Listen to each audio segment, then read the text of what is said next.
sinibak na gulay na umaapaw sa sabaw na may konting lasa at matigas na kanin na may konting amat. Kakainin mo yun? Siyempre hindi. Nuknukan ka ng arte sa katawan eh. Kahit nga ipagluto ka ng magulang mo eh, ng nanay at tatay mo eh, no? Inaartehan mo pa eh. Yun na naman yung ulam. Arte mo. Masarap naman yun, hindi ka naman paglulutuan ng lasa ng mga magulang mo eh. Pero sa sobrang kaartehan mo, choosy ka. Masyado kang mapiling hinayupak ka. Dapat nga ipagpasalamat mo na lang at may naghahain sa'yo ng maayos at malinis na pagkain. Imagine, Utol, yung mga tao sa loob ng mga inmate, yung kinakain nun, compare sa kinakain mo, masyadong malayo.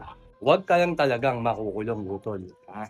Dahil kapag nakulong ka, yung pinakaayaw na luto mo ng iyong magulang, ang siyang magiging pinakapaborito mo at mamimiss mong inihahain sa'yo ng iyong nanay at tatay. Okay, kulit mo ha, arte ka ha. Ko si Bosyo, lumaki sa may baklaran. Gusto mong marinig ang kwento ko, dapat lawakan.